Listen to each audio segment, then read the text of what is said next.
I used to watch the photos appear on Facebook every summer, smiling faces lined up in front of picnic tables and beach houses, cousins clinking glasses, uncles raising toasts, children running barefoot in the grass. Family reunions. For 15 years, I was never there. My name was never on the group chat invitations, my face never welcome in the yearly slideshow. They pretended I didn't exist. If anyone asked, they said I was busy or living far away. The truth was harsher. I was excluded deliberately, consistently, because I wasn't the daughter they were proud of. I am 38 years old now, a woman who built her life from the ground up after being cast aside. I still remember the sting of that first summer when the calls stopped coming. I was 23, then fresh out of college, still naive enough to believe that family ties were unbreakable. I waited by the phone, certain they hadn't forgotten me. I thought maybe they'd send a last-minute invitation, or someone would say, "Of course Elena is coming, she's part of us." But the call never came. That summer, I saw the photos online for the first time, my parents grinning with my siblings, cousins all together by the lake, my spot empty. I cried so hard I made myself sick, my pillow soaked night after night. I couldn't understand what I had done that was so unforgivable. All I wanted was to belong, to be seen, to be loved as their daughter. But the years rolled on, and each summer the photos came, and my absence was their unspoken tradition. I stopped asking questions after year 5. By then, the humiliation had burned too deep. I poured myself into my career, into survival. I told myself I didn't need them, that I was better off without their conditional love. And in many ways I was. I became ruthless, disciplined, determined to prove that the girl they had erased could rise higher than they ever imagined. Brick by brick, I built a life so far removed from theirs that sometimes even I didn't recognize myself. Now I live in a house they once mocked me for dreaming about. A sprawling villa on the coast with glass walls that open to the sea, marble floors that echo under my bare feet, and gardens that bloom year-round. Luxury, they would call it. To me, it is not just a home. It is a monument to survival, to every tear I swallowed in silence, to every night I told myself I'd make it out. And then one humid afternoon, the impossible happened. They showed up. My family, the very people who had excluded me for 15 years, stood outside my gates. My mother's sharp face, my father's stiff shoulders, my siblings with their children tugging at their sleeves.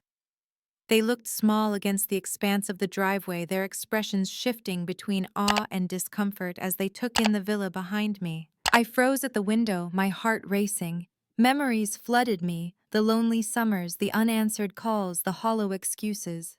And now, after all this time, they dared to stand here uninvited on the threshold of a life I had built without them. My phone buzzed with a message from my sister. "We're outside. Please open the gate. The family wants to talk."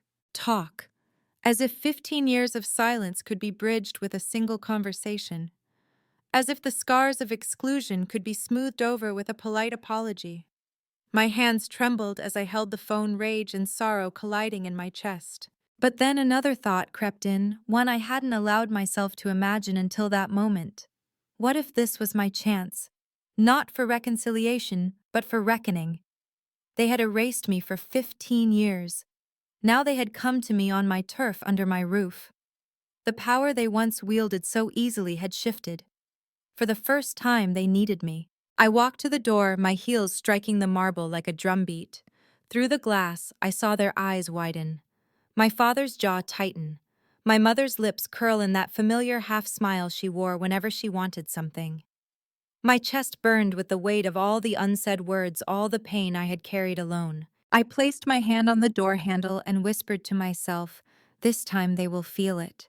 Every ounce of it." When I finally opened the door, the sea breeze curled around me like an ally tugging at the silk of my robe. They stood there, 3 cars worth of relatives, who had forgotten how to even say my name. Rita. My cousin was the first to speak, her smirk as practiced as ever. "Oh, you actually live here, must be a rental." The same sharp tone, the same poisoned sweetness that she'd used since we were kids, always quick to remind me I didn't measure up. Behind her, Aunt Mara adjusted her oversized sunglasses and muttered, "She always did play the big shot. Let's see how long this lasts." Their voices scraped against old wounds that had never truly closed, reopening memories of every time they dismissed me as too much or too little.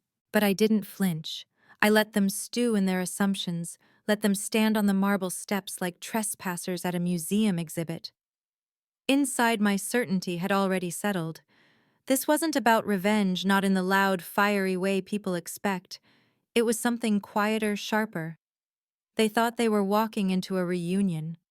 They had no idea they were walking into a reckoning. "Would you like to come in?" I asked finally, my voice calm, even almost bored. I didn't dress it up with warmth. I didn't owe them that. Rita blinked, her smirk faltering. Aunt Mara's painted lips pursed. Uncle Don shifted his weight, staring at the ground like a schoolboy caught misbehaving. I stepped aside, and one by one they entered, their eyes darting from the imported wood floors to the glass walls framing the endless ocean. "This is nice," Aunt Mara croaked, after a long silence, her hand brushing the edge of the dining table, like she expected it to vanish. Minimalist, must have had help. I poured sparkling water into crystal glasses and set them down carefully. "I designed it myself," I said softly. "Some people use silence to sulk. I used it to sketch." The words hung in the air, heavier than they sounded. I watched them shrink into themselves, the way they had once made me shrink. They wandered through the rooms like tourists, fingers brushing leather-bound books they'd never read, eyes flicking to framed letters of recognition, photos of me with people whose names they only recognized from headlines. Still, not one of them said, "We're proud of you," because pride was a currency they had never spent on me. Finally, Rita broke the silence with a brittle laugh. "So what made you finally invite us?" I looked her directly in the eye. I didn't. The air shifted, immediately heavy and suffocating. They froze, realizing what they had walked into wasn't the embrace of forgiveness, but the weight of accountability. "You just showed up," I continued. 15 years of silence, and then suddenly here you are. No apology, no explanation. Just here. They hesitated when I gestured to the long walnut dining table, carved edges gleaming in the light.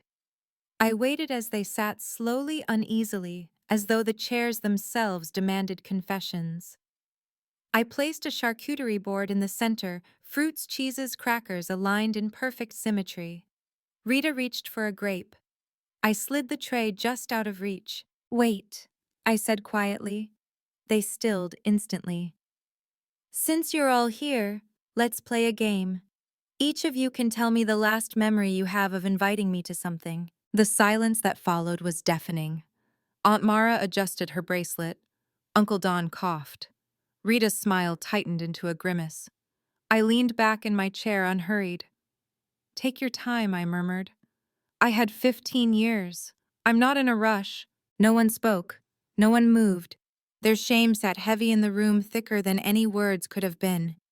They had come expecting wine and reconciliation. Instead, they were sitting at a table carved from accountability, facing a woman they no longer recognized. And I let them sit there, choking on the stillness they had once forced me to swallow. Because sometimes power doesn't come from shouting. It comes from silence, the kind that bends the room, the kind that makes everyone realize you're no longer the one waiting to be chosen. I let the silence stretch until it became unbearable, until the sound of the ocean crashing against the cliffs outside felt louder than any of their excuses. My mother was the first to break. She cleared her throat, her hands twisting in her lap. "Elena," she said softly, her voice carrying that rehearsed fragility she used whenever she wanted sympathy. "We didn't mean to exclude you. It was just complicated." Complicated. That word, thin and brittle, set my blood boiling. 15 years of empty summers of birthdays spent alone, of watching their smiling faces in photos I was never invited to join, and all of it dismissed with a single hollow word. "Complicated," I repeated, my tone sharp enough to cut glass. "That's what you call erasing your own daughter." My father's jaw tightened, his eyes narrowing. He had always been the proud one, the man who measured worth by obedience and appearances. "You always overreacted," he muttered. "You never fit in with the rest of us. We did what was best for the family." I laughed low and bitter. Best for the family, or best for the image you wanted to protect? You cut me out because I refused to play your perfect little game. Rita shifted uncomfortably, her smirk gone now, her eyes darting between us like a spectator at a match she hadn't bet on. Uncle Don leaned forward, his voice gruff. Elena, we're here now. Isn't that what matters? We're family. Families forgive. I leaned across the table, meeting his gaze without flinching. Families don't exile their own for 15 years. Families don't laugh while one of their own begs to be included. Families don't build traditions out of someone's absence. Mara tried to interject, her fingers fiddling with the stem of her glass. We thought you were happier on your own. You had your career, your life. We didn't think you'd want to come. The lie was so transparent it almost insulted me. No, I said coldly. You didn't think I mattered, and now standing in this house suddenly I do. Tell me, would you be here if I was still living in a one-bedroom apartment, still clawing to survive while you posted pictures by the lake? No one answered. They didn't have to. Their silence was confession enough. I stood, the scrape of the chair against the floor echoing like a gavel. You want forgiveness? You want to pretend 15 years can be erased over cheese and wine? Then you need to understand something. I built this life without you. Every brick, every dollar, every success came from the same loneliness you forced on me. And now you want to share in it, to sit at my table as if nothing happened. My mother's eyes shimmered with unshed tears. For a fleeting second, I almost believed they were real. But then I remembered all the birthdays, missed the holidays, ignored the way she used to shrug off my pain with a wave of her hand. Her tears were not for me. They were for the image now crumbling around them. You made your choice, I said, my voice steady, final. And I made mine. The difference is, you can't undo yours, but I don't have to carry it anymore. The room went still, my words hanging heavy like storm clouds about to burst. For the first time I saw them clearly, not as the untouchable figures who had cast me out, but as fragile, ordinary people, desperate for a place at the table they had once denied me. And I knew then that this was only the beginning, because karma wasn't done with them, and I wasn't finished either. The longer they sat there, the more restless they became. My father's leg bounced under the table. My mother dabbed at her dry eyes with a napkin she didn't need. Rita pretended to study the art on the walls, as if avoiding my gaze could erase what they'd done. I let them fidget. I let them stew. For 15 years, I had been the one shifting uncomfortably at family gatherings, pretending not to notice the way they excluded me from conversations, the way their laughter fell into silence the moment I entered a room. Now the roles had reversed, and I intended to savor it. Finally, my sister broke the tension. She leaned forward, clasping her hands, as if she were about to pray. Elena, she began, her tone dripping with forced sincerity. We want to start over. We've all made mistakes, but we're family. Surely we can put the past behind us. Her words were almost laughable. Start over, like erasing 15 years, was as simple as deleting a message thread. My lips curled into a tight smile. The past doesn't vanish just because it's inconvenient.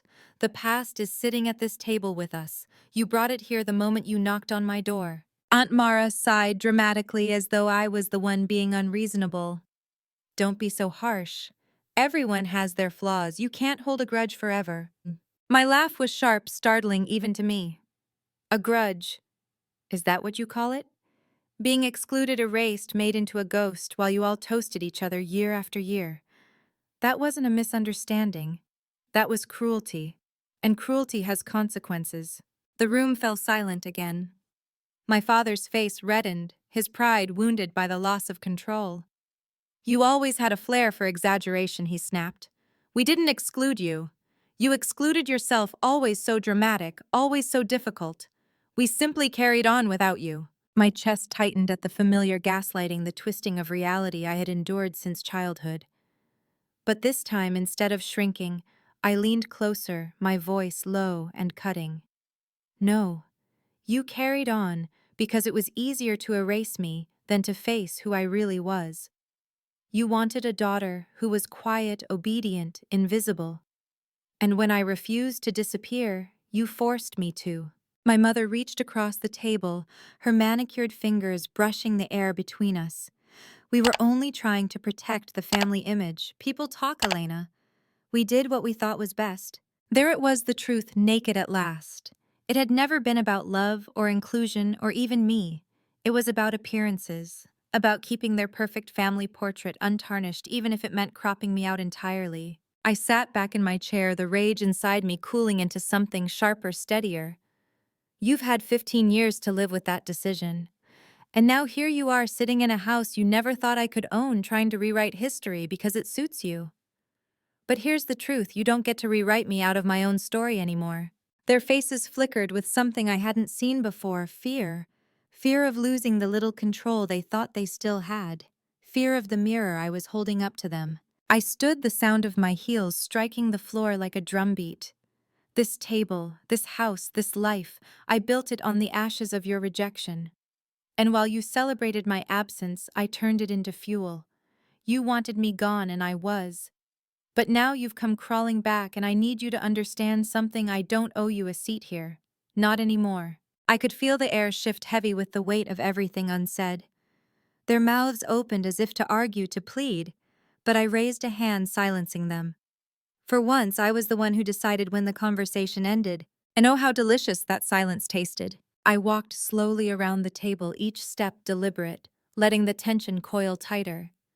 My family's eyes followed me, their faces pale, their postures rigid. For once, they didn't interrupt, didn't cut me off, didn't dismiss me. They were waiting like defendants awaiting their sentence. You know what kept me alive all those years? I asked, my voice soft but steady. No one answered. They didn't dare. It wasn't hope that you'd come back for me. It wasn't faith in family or forgiveness or any of that nonsense you preach now. It was the fire of being excluded. Every photo you posted without me. Every summer you laughed together while I sat alone. Every whisper that I wasn't good enough. That fire burned inside me until I forged something you couldn't touch. I stopped behind my father's chair. He stiffened but didn't turn his head. You always said I was too dramatic. I continued, my tone cold as steel. But tell me what's more dramatic than showing up after 15 years of silence, expecting a place at my table, as if nothing happened. My mother flinched, her hand rising to her throat. Elena, we're here because we want to make things right. Can't you see that? I bent slightly, my words brushing the back of my father's neck like a blade. No. You're here because I made it. You're here because this house, this life is bigger than anything you ever believed I could build. You didn't come for me. You came for what I represent now. I moved back to my seat, letting the weight of my words settle. Their silence confirmed what I already knew. Then I reached under the table and pulled out a leather-bound album. I set it down with a thud that echoed through the dining room. Slowly, I opened it page by page. Inside were photos of every family reunion they had posted over the last 15 years, printed and preserved. Every smiling face, every table full of food, and in each one, a small empty space where I should have been. I turned the album so they could see. This, I said, my voice trembling with years of buried pain, is what you built. 15 years of proof that I didn't matter to you. Do you know how many times I stared at these photos, wondering what was wrong with me? Do you know how many nights I asked myself why I wasn't enough? My sister's face crumpled, but no apology came. My father clenched his jaw tighter. My mother's eyes glossed over with tears that looked more like performance than regret. I snapped the album shut. You left me behind, again and again. And now you've walked into my home expecting what? Gratitude, forgiveness. A chance to bask in the life I created without you. Finally, Rita spoke, her voice a whisper. We thought maybe things could be different now. I leaned forward, my eyes locking on hers. Things are different, but not in the way you want. You don't get to erase what you did, and you don't get to claim me now that it's convenient. You wanted me gone, and I was gone. And I learned something while I was gone. I don't need you. Not anymore. The words landed like stones, heavy and undeniable. For once, no one had a retort. No excuses, no twisted logic. Just silence, the very silence they had given me for 15 years now returned to them in full. I stood tall, the sea wind pressing against the glass behind me. The sound of waves crashing like applause for a truth long overdue. You showed up uninvited, now you can leave the same way. Their faces shifted anger, shock, shame, desperation, but none of it moved me. The power had shifted and they knew it. Because this was no longer their story to tell, it was mine. And this ending would be written on my terms. Family isn't just blood. Family is who shows up, who stays, who chooses you, even when it's inconvenient. Mine chose to erase me, and in doing so, they taught me the most valuable lesson of all, that freedom sometimes begins with letting go of those who never held you with love in the first place. If my story resonated with you, if you've ever felt left out, cast aside, or erased, remember this. Your worth isn't measured by the people who fail to see it. It's measured by what you do when you finally claim it for yourself. So please, if this touched you, like this video, share it so others may find strength in it. Subscribe for more stories that tell the truths families try to bury, and leave me a comment below. Tell me, have you ever been excluded, and how did you rise from it? Because sometimes the greatest revenge is simply thriving without them.